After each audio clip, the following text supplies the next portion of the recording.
Bonsoir, bonsoir, que la paix de Dieu soit sur vous tous. Je vais vous présenter aujourd'hui quelqu'un pour la première fois qui s'appelle Olivier et je vais vous dire pourquoi ce soir Olivier est notre invité à Roman et moi, invité absolument privilégié.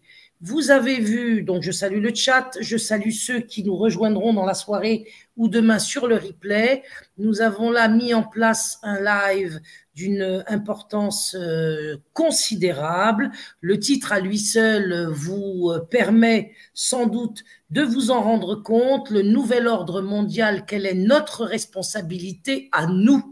C'est-à-dire que nous avons désormais pris le parti de nous regarder nous-mêmes dans la glace et de faire notre introspection pour, dans cette introspection, trouver la solution. Car, comme je vous l'ai dit à plusieurs reprises, le fait de systématiquement se tourner et s'adresser à nos bourreaux n'est pas la solution. Depuis plusieurs mois, depuis plusieurs années, depuis des décennies même, nous en sommes toujours à supplier ceux qui sont les auteurs, en tout cas apparents, de la politique nationale et internationale, à les supplier par des pétitions, par des manifestations, par des délégations, par des plaintes au tribunal.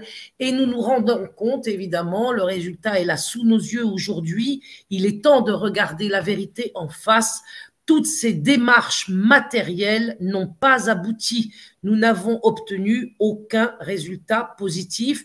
Nous n'avons pas pu, à aucun moment depuis que nous mettons en œuvre ces démarches en direction de nos bourreaux et a fortiori de surcroît dans le seul domaine matérialiste, eh bien, nous n'avons pas réussi à obtenir gain de cause.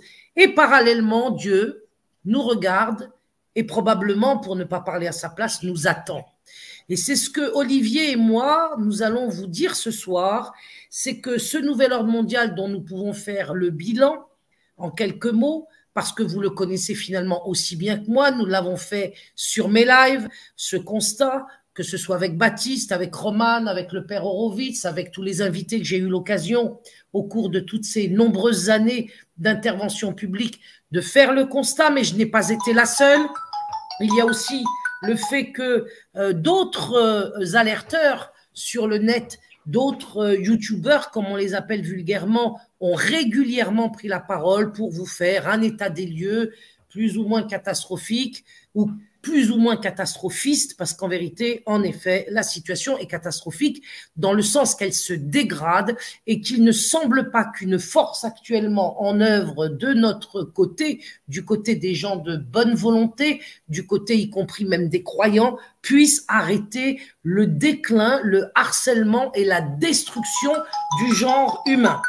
Donc aujourd'hui, nous allons prendre nos responsabilités. Je demande à ce que tout le monde soit particulièrement attentif et concentré sur ce que nous allons dire, Olivier et moi, dans la mesure où nous en sommes arrivés, nous semble-t-il, à vouloir éviter le danger que notre initiative que nous allons vous proposer pourrait éventuellement susciter. Pas de division, pas de polémique, pas de syncrétisme, parce que je n'ai pas présenté Olivier, il va le faire lui-même en quelques mots, mais c'est un ami catholique qui vient avec moi vous proposer ce dont j'ai déjà parlé.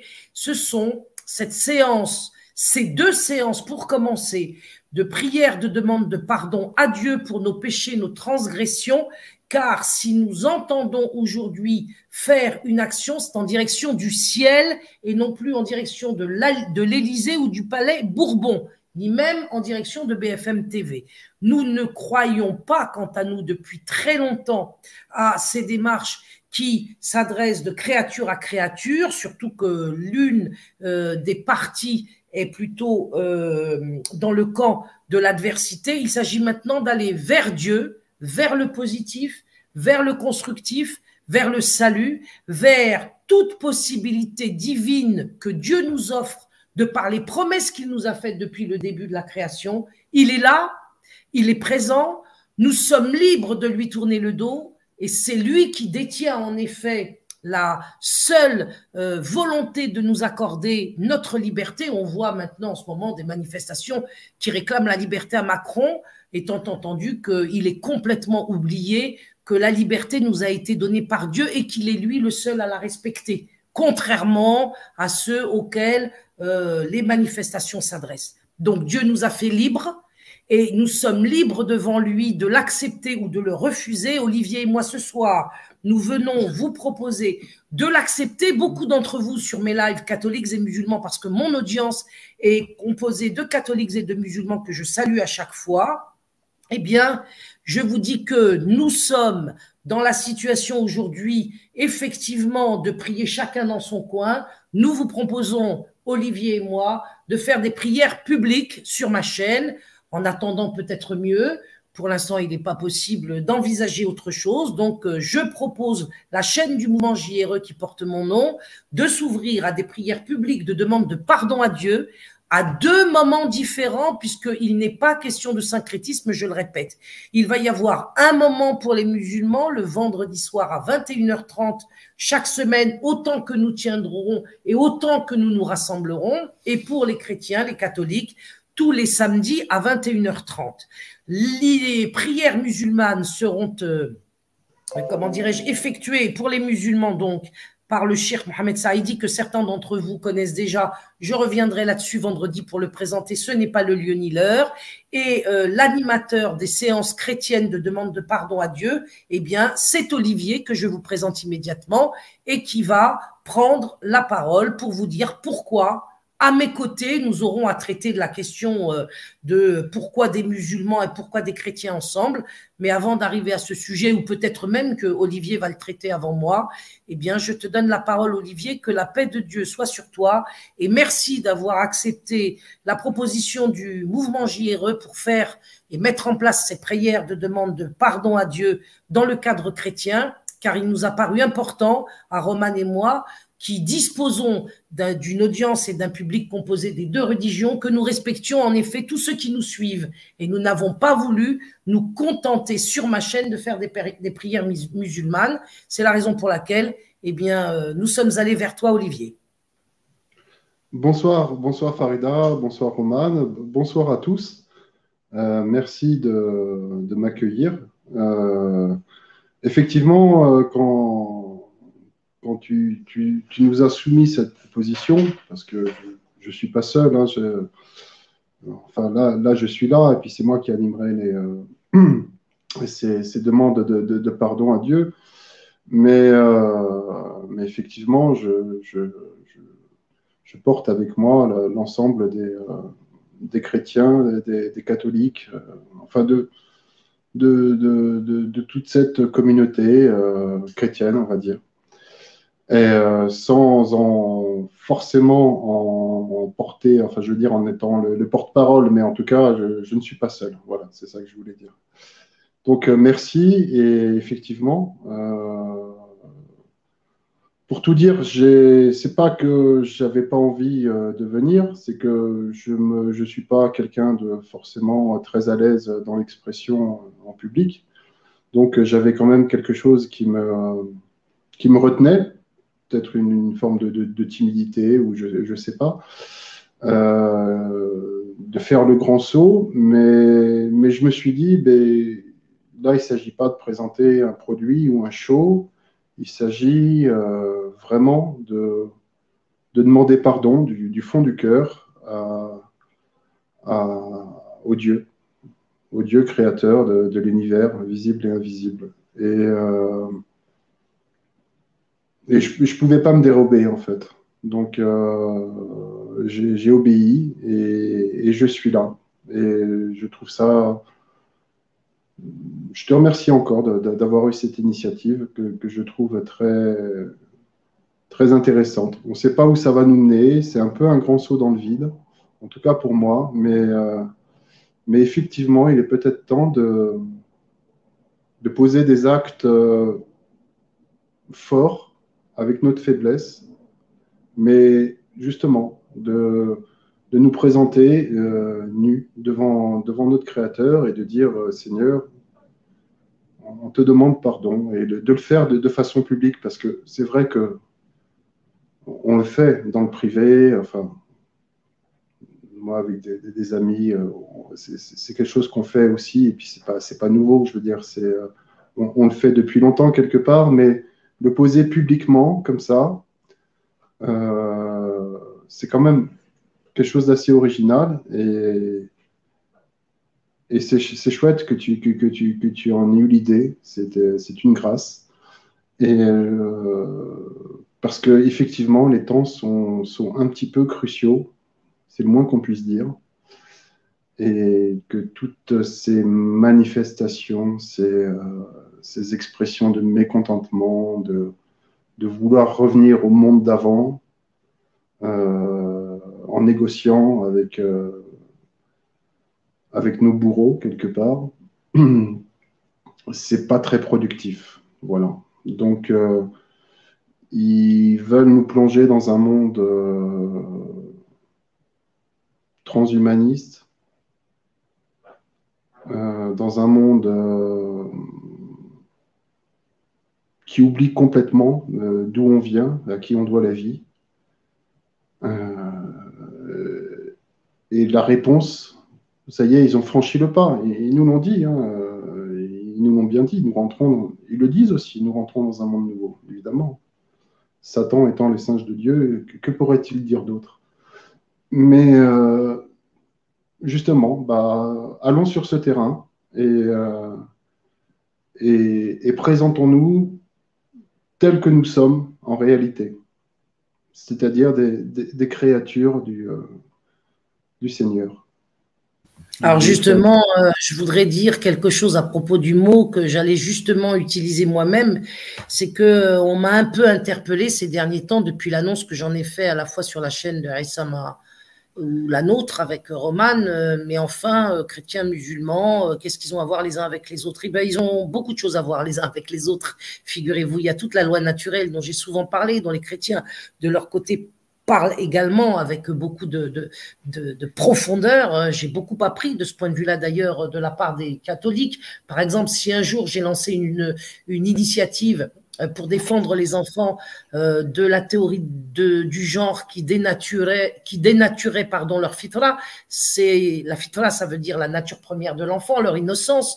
Eh bien, c'est parce que justement, j'avais au préalable entendu des catholiques faire le travail d'analyse de ce qu'était la théorie du genre et de ce que cela recelait comme danger. Parce qu'à chaque fois, quand des catholiques se saisissent d'un sujet, même s'ils ne le portent pas à terme dans le combat, même s'ils n'en font pas un étendard constant de combat, ils ont une analyse qui permet à l'ensemble de la société qui le voudrait bien de comprendre ce qui, dans, par exemple, la théorie du genre, constitue une attaque contre Dieu. Parce qu'il s'agit d'une attaque contre la création. Dans la théorie du genre, lorsqu'on vous explique qu'un garçon peut être une petite fille, je vais vite, ou que petite fille peut être un garçon, et que par conséquent, y compris la science, peut s'introduire dans cette théorie pour rendre effectif ce changement de sexe, eh bien là, nous sommes dans un mensonge, évidemment, et ce mensonge doit être absolument dénoncé, ou plus exactement éclairé, car c'est de lumière que nous avons besoin. Dans les rues, dans les manifestations, nous dénonçons. Mais ces dénonciations, finalement, dans une certaine mesure, entretiennent les ténèbres. Pourquoi? Parce que justement, ces dénonciations ne sont pas raccrochées au principe premier de toute cause que nous appelons les uns et les autres Dieu. Et si aujourd'hui, chrétiens et musulmans, sommes assez intelligents pour considérer que nous avons en commun une première affirmation qui n'est pas partagée par l'ensemble du monde occidental, c'est que pour les chrétiens aussi bien que pour les musulmans, les êtres humains sont des créatures de Dieu. Et dès lors que nous nous concevons pareillement, je pense que nous jetons les bases d'un dialogue non pas théologique, non pas dans une perspective syncrétique, mais dans une perspective de défense du genre humain. Car aujourd'hui, nous sommes à la fin des temps et nous sommes probablement à la deuxième partie de la fin des temps, tel que mon petit nez me le laisse supposer, mais peu importe. En tout cas, nous sommes très proches de cette période terminale qui va voir arriver des événements et des situations extrêmement cruelles. Est-ce qu'il est temps aujourd'hui, alors que les uns et les autres d'ailleurs sommes quand même partiellement ignorants de beaucoup d'aspects de nos religions respectives sur le plan de la doctrine, est-ce qu'il est temps aujourd'hui de continuer à alimenter la division? Cette division aujourd'hui est organisée partout par le système satanique dans lequel nous vivons. Est-ce que nous, croyants, musulmans et chrétiens, nous allons finalement apporter notre pierre à l'édifice de la division ou plutôt à la déconstruction de l'unité que Dieu quand même attend de toutes ces créatures, puisque, si je peux me permettre de le dire de cette façon, pour lui, nous sommes tous ses enfants. Que nous nous trompions les uns ou les autres, ou que nous pensions que les uns se trompent plus que les autres, est-ce que c'est le problème de l'époque que nous traversons actuellement? Aujourd'hui, nos enfants sont attaqués dans l'identité première qui les définit comme garçons et comme filles. Pire que cela encore, avant même leur naissance, ils sont susceptibles d'être condamnés à mort. Nous en sommes arrivés, et nous en avons parlé avec Baptiste et Romane, à ce que des femmes enceintes de 9 mois moins quelques jours, puissent être avortés et on retrouve des cellules de fœtus avortés dans un certain nombre de produits de consommation courante. Il faut bien comprendre qu'aujourd'hui, à bien des égards, nous sommes en train de manger de l'homme. Ils sont en train de nous transformer en cannibales, d'une part. Et il est dit aussi, bien sûr, que concernant tous les vaccins, nous avons des fœtus, des cellules de fœtus avortés. Il y a une propagande, une ingénierie sociale aujourd'hui pour atteindre la vie dès les premières minutes de sa conception, au moment même d'ailleurs où elle est conçue, et c'est bien la preuve que nous avons affaire à un système aujourd'hui qui se préoccupe peu de nos divisions religieuses, sociales ou raciales, puisque le fœtus, si on le prend dans les premières minutes de sa conception, il n'a pas, si je puis dire, de religion, de race ou d'appartenance sociale. Et c'est ce qui est attaqué d'emblée. J'insiste sur ce moment pour vous faire comprendre que si nous ne considérons pas, parce que j'ai reçu des messages de chrétiens ou de musulmans qui rouspétaient un petit peu en disant mais ce qu'il faut aujourd'hui, c'est préconiser ma religion qui est meilleure que leur religion. Aujourd'hui, nous avons affaire à une religion satanique qui rassemble des prétendus musulmans, des prétendus chrétiens, des prétendus juifs, des prétendus ce que vous voulez, et qui ne font pas de différence entre eux. La réponse doit être conséquente. Nous devons nous rassembler entre gens qui se ressemblent, parce que nous avons, chrétiens et musulmans, de nombreux points communs. Ces 10 dernières années, je n'ai cessé d'en parler, de le montrer et de combattre pour ce rassemblement que j'ai toujours appelé la convergence des chrétiens et des musulmans. Nous avons affaire à une attaque frontale, à une guerre impitoyable, implacable, qui dispose de moyens matériels considérables contre le genre humain. Est-ce que nous, face à cette guerre qui est menée de manière violente, radicale, nous allons pendant ce temps-là nous regarder en chien de fusil entre chrétiens et musulmans pour nous reprocher nos doctrines respectives? Ce serait du suicide. S'il y a bien un suicide français aujourd'hui qui est en train d'être vécu, c'est l'absence de convergence entre les croyants. C'est l'absence de convergence, j'irais même au-delà, entre les gens de bonne volonté. Il est absolument nécessaire pour nos enfants, et quand je dis pour nos enfants, c'est pas une histoire de couche-culotte, c'est une histoire de défense que nous devons, nous les adultes, à la génération qui vient, pour ne pas leur donner ce monde satanique dans lequel ils n'auront jamais d'espoir, ni peut-être même la possibilité de croire en Dieu comme nous y avons cru jusqu'à présent. Parce que ce qui se passe, que ce soit à l'école ou dans les différentes institutions, ou y compris dans les recherches médicales et scientifiques, c'est le moyen de parvenir à ce que nous n'engendrons pas, nous n'engendrons plus de croyants. Il faut savoir qu'aujourd'hui, tous les agnostiques ou les athées qui vivent en France, il n'y a même pas un siècle, ils étaient tous catholiques. C'était tous des gens qui allaient à la messe, c'était tous des gens qui pratiquaient la charité. Ça ne veut pas dire que c'était des saints, mais ça veut dire que c'était des hommes qui, avec humilité, régulièrement demandaient pardon à Dieu. Le fait qu'aujourd'hui, les catholiques soient devenus, comme dirait Zemmour, minoritaires dans leur propre pays, c'est un phénomène d'une gravité sans précédent dans l'histoire de la France. Le fait qu'aujourd'hui, pour des raisons historiques dans lesquelles je ne rentrerai pas, des musulmans soient nombreux dans ce pays et prennent le chemin par contagion et contamination de l'apostasie, c'est un phénomène que les musulmans n'ont jamais connu depuis 14 siècles. Donc depuis 2000 ans, il y a des chrétiens.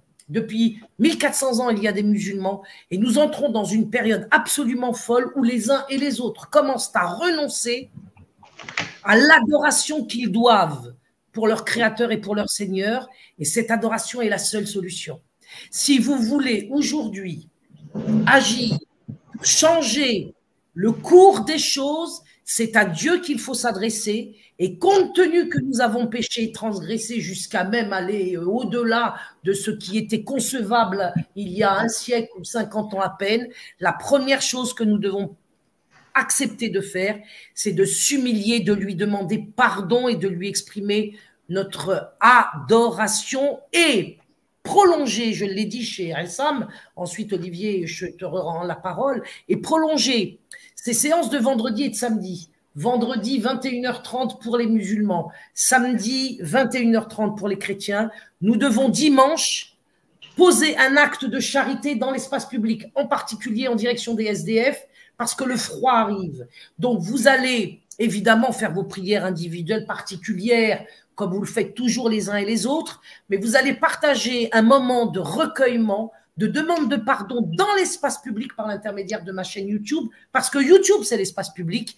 Et ensuite, dimanche, eh bien, vous irez offrir une paire de chaussettes, comment dirais-je, un duvet, un sandwich, quelque chose à celui qui a besoin de nous sous le regard du Seigneur pour lui dire, Seigneur, je ne me repens pas seulement avec la bouche, je me repens aussi avec mes biens.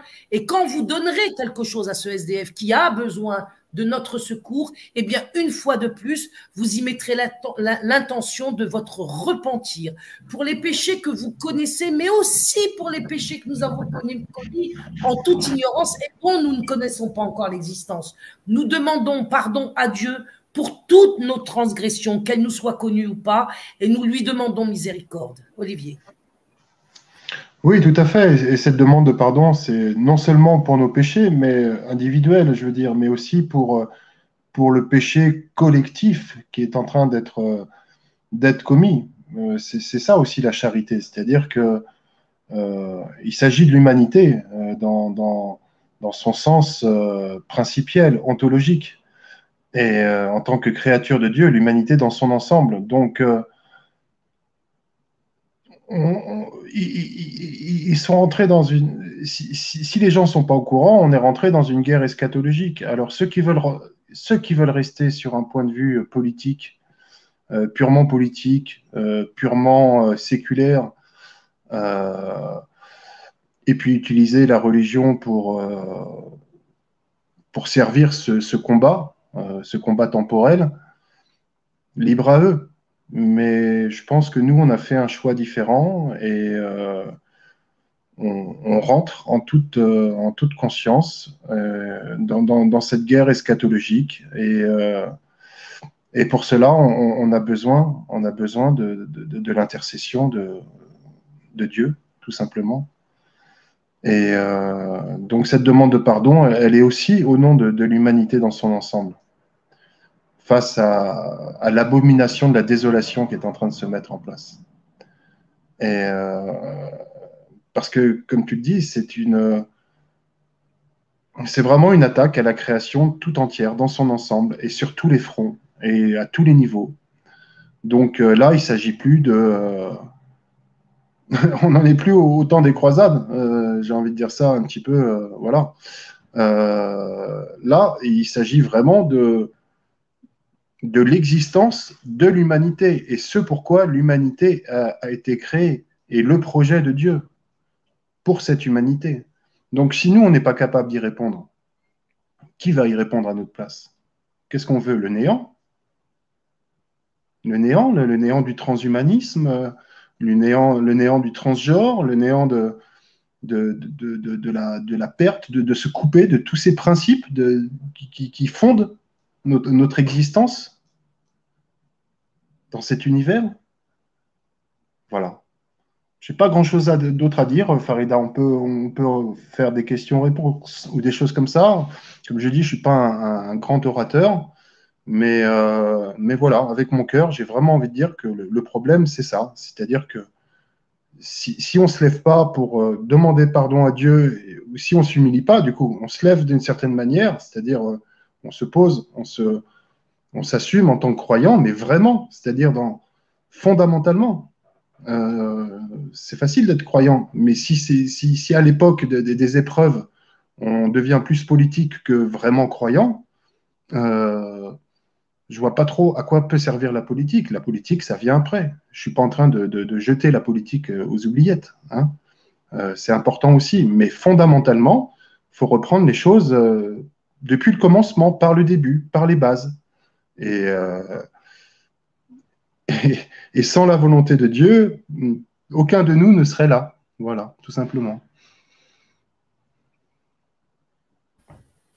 Oui, eh bien, je souscris totalement à ce que tu viens de dire, Olivier, et je rajouterais, le sujet étant ce qu'il est de ce live, Nouvel ordre mondial, notre responsabilité.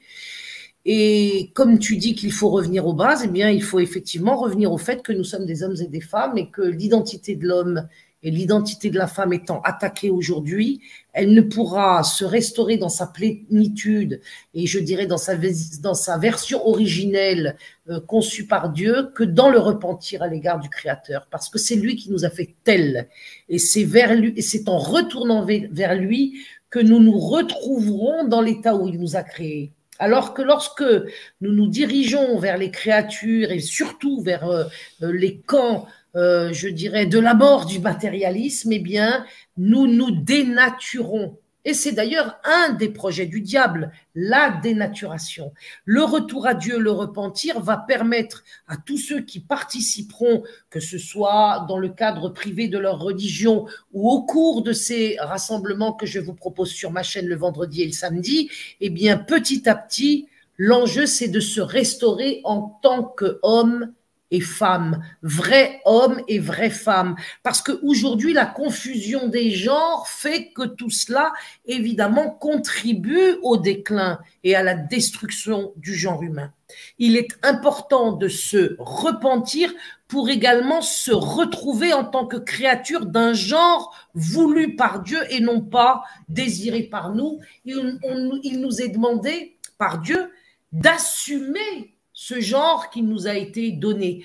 Notre genre est un don et ce don n'a pas été, je dirais, donné, le moins qu'on puisse dire, au hasard.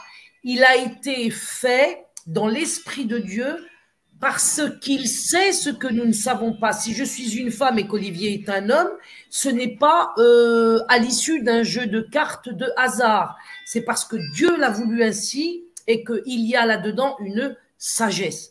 Donc, je ne vais pas en parler trop longtemps parce que je ne voudrais pas que le live soit trop long.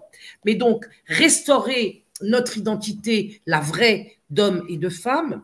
Restaurer aussi nos responsabilités, c'est-à-dire les assumer en tant que père et mère, puisque comme nous le savons, Roman et moi et Baptiste, tous les jours, nous avons affaire, je déplore le terme, mais je suis obligé de le dire, à des trahisons parentales à l'égard de leurs enfants, que ce soit la génération des grands-parents ou la génération des parents. Puis nous avons aussi affaire à l'ingratitude des enfants. Vous avez des parents protecteurs qui vont se retrouver dans l'époque ténébreuse actuellement à se retourner contre ceux qui les ont chéris, élevés, instruits. Donc, je suis en train de parler de la famille. Je suis en train de parler de ce qui constitue le socle de la civilisation, de toute civilisation, qu'elle soit chrétienne ou musulmane ou autre. Donc, nous avons, en retournant vers Dieu aussi, l'objectif de lui demander pardon pour qu'il nous aide à restaurer la forteresse familiale dans laquelle nous pouvons être rassemblés famille par famille pour nous protéger de ce qui vient et qui va être extrêmement cruel et violent.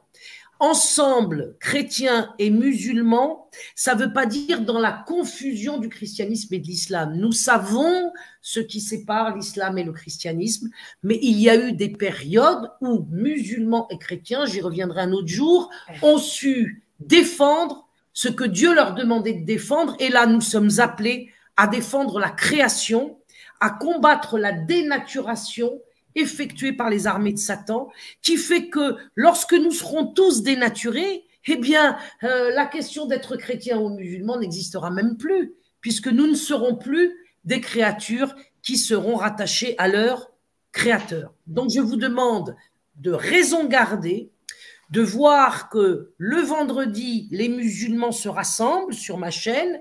Tout le monde peut évidemment y assister, mais nous aurons affaire à une prière musulmane qui est prise en charge par un cheikh musulman.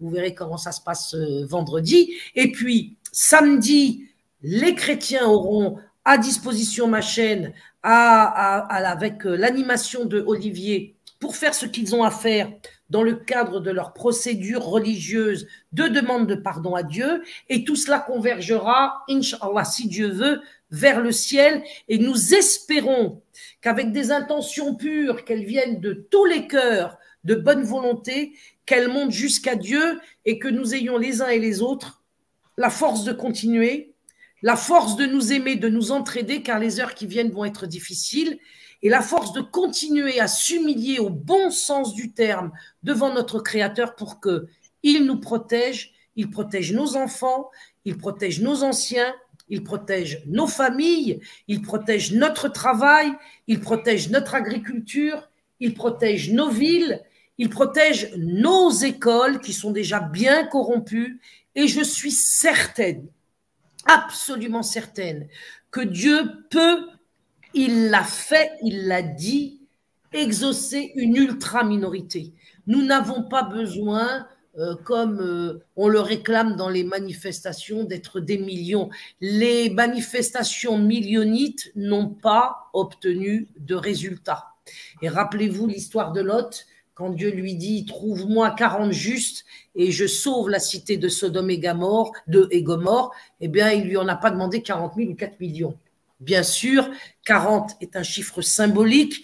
Bien sûr, vu la violence, la force de frappe de la matière, plus nous serons nombreux et mieux ce sera. Pour qui? Non pas pour Dieu, mais pour nous-mêmes, pour celui qui sera présent dans cette invocation, dans cette adoration et dans cette demande de pardon. Parce que Dieu n'a pas besoin de nous, hein.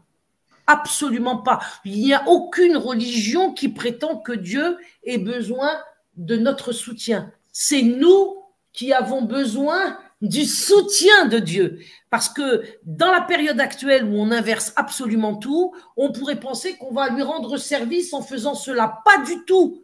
Il ne s'agit pas de croire à cette inversion satanique. Nous avons les uns et les autres, peu ou prou, peu ou beaucoup, perdu la présence de Dieu et ses commandements et son désir de nous voir nous entraider, de nous unir pour que la famille, l'homme et la femme et l'enfant, sa création soit préservée et qu'elle se développe et qu'elle se poursuive dans le temps. Si nous n'allons pas dans le sens de la demande de pardon à Dieu parce que nous avons transgressé tout ce dont je viens de parler, eh bien, la chute risque de continuer et nous verrons de plus en plus de destruction dans nos cœurs et dans la nature et dans les lois sociétales et dans la politique. Je vous rappelle que c'est au mois d'août dernier, je crois, on a atteint le point où on votait des lois qui autorisaient à ce qu'on assassine des enfants de quasi 9 mois, parce que ça, je sais que ça peut pas être l'objet de discussions très longues entre les uns et les autres. Parce que lorsqu'on parle d'avortement d'un enfant de moins de 10 jours, on commence à nous dire que ça n'était pas un enfant. Mais là, 9 mois moins 2 jours peut être avorté pour des raisons absolument abjectes. Donc, vous comprenez bien que lorsqu'on accepte une abomination comme celle-là, lorsqu'on accepte que des enfants soient mutilés dès la préadolescence, avec des opérations chirurgicales ou des prises de médicaments pour les faire muer, alors que tout se situe dans les apparences, parce que fondamentalement, le garçon reste le garçon et la femme Et la fille reste la fille. C'est pas parce qu'on a fait des mutilations de poitrine ou de phallus qu'on s'est transformé en fille ou en garçon. Ça, toute personne sensée avec un minimum de discernement le comprend. Nous avons affaire à un système satanique qui vous berce d'illusions, qui nous berce d'illusions. Alors évidemment, chez les athées, c'est open bar, mais il ne faut pas croire que les croyants soient indemnes. Je rencontre tous les jours, Olivier également, Baptiste, Romane, des croyants qui s'imaginent que la République est un interlocuteur crédible, que les institutions républicaines peuvent peut-être faire preuve de miséricorde, d'indulgence et de pitié. Alors, la réponse, c'est que vous vous bercez d'illusions, et si nous en sommes arrivés là, c'est que nous avons déplacé la foi que nous devions au Créateur, on l'a déplacée vers la foi vers les créatures, et le déclin vient de là. Voilà. Ça fait 38 minutes que nous avons commencé ce live. Je vais laisser donc la conclusion à Olivier. Et puis je vous dirai au revoir ensuite. Je vous appelle musulman vendredi 21h30 avec le cheikh Mohamed Saïdi pour une prière de demande de pardon à Dieu, parce que nos péchés sont à l'origine du nouvel ordre mondial. Et non seulement ils sont à l'origine du nouvel ordre mondial, mais ils alimentent aujourd'hui l'avancement du nouvel ordre mondial. Et j'appelle les chrétiens, les catholiques à rejoindre Olivier samedi sur ma chaîne à 21h30 pour une demande de pardon à Dieu, parce que nos transgressions sont à l'origine du nouvel ordre mondial et parce qu'elles alimentent le nouvel ordre mondial. Olivier, ta conclusion. Ma conclusion, ce serait de dire qu'effectivement, et tout le monde s'en rend compte, qu'il soit croyant ou pas, on rentre dans une période de confusion extrême, comme jamais l'humanité n'en a connu jusqu'alors. Et puis la confusion va augmenter, il ne faut pas croire. On va continuer à s'enfoncer dans cette ambiance de confusion, mais totale, absolument totale. Or, il y a une réponse. En tout cas, nous croyants, nous savons qu'il y a une réponse par rapport à ça, parce que Dieu ne nous a pas créés par hasard. Il y a dans sa volonté une volonté d'amour. Hein. Nous, on dit que c'est une volonté d'amour. Donc, ce lien-là qui nous unit à Dieu, il faut qu'on le respecte et qu'on lui rende grâce par rapport à ça, qu'on n'est pas venu là par hasard. Donc, dans cette époque de confusion totale où tous les repères vont s'effondrer, le seul repère qui nous reste, à nous, créatures, c'est le repère de notre création et de notre Créateur, le Dieu Tout-Puissant. Voilà. Donc, c'est la raison pour laquelle j'ai accepté, parce que on a vraiment besoin de ça, et de se positionner et de s'affirmer et d'assumer et de rendre grâce à celui par qui nous sommes tous présents ici, qu'on le sache ou non. Voilà. Peu importe la doctrine. Pour l'instant, comme vous dites, Farida, il n'est pas temps, c'est pas le moment de discuter des doctrines. Et déjà, s'affirmer en tant que créature de Dieu et le reconnaître et l'assumer, et assumer parce que c'est aussi une responsabilité, même si Dieu n'a pas besoin de nous, on porte quand même en nous une responsabilité. Tout à fait, tout à fait, tout à fait, tout à fait. Et cette responsabilité, elle dépasse la sphère purement humaniste. Il s'agit vraiment de la création dans son ensemble, c'est-à-dire de tout l'univers, qu'il soit visible ou invisible. Et c'est nous qui portons cette responsabilité, malgré tout. Mais pour ça, il faut que nous répondions. Il faut que nous répondions à Dieu. Et la réponse que qu'on peut lui donner passe forcément par sa miséricorde, c'est-à-dire par une demande de sa miséricorde, donc une demande de pardon. Voilà, Farida, c'est comme ça que je pourrais conclure pour ma part. Eh bien, merci. On a affaire à des forces de la division et nous allons évidemment répondre par l'unité au sens de la convergence, tout en respectant soi-même nos religions réciproques. J'y insiste parce que les gens, certaines personnes vont dire qu'est-ce que c'est que ce syncrétisme. Il ne s'agit pas de syncrétisme. Ces deux prières de demande de pardon à Dieu ont lieu à deux moments différents pour bien respecter justement le territoire religieux de chacun. Et nous vous appelons à partager ce live dans l'intérêt de l'humanité tout entière. Parce que je voudrais dire, pour finir, un mot aux agnostiques, et non pas aux athées militants qui sont passés de l'autre côté du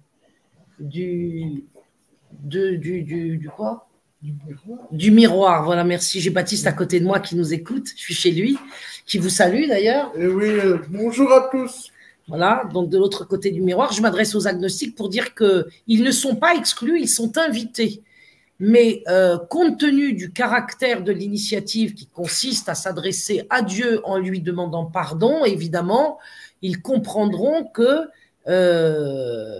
leur place dans cette initiative ne peut être qu'une participation, je dirais, passive, à moins qu'elles s'activent de leur propre volonté en participant à cette demande de pardon. Voilà. Donc, les agnostiques sont les bienvenus. Nous n'avons pas l'intention de résoudre des problèmes doctrinaux qui se posent aux chrétiens et musulmans depuis je ne sais combien de siècles.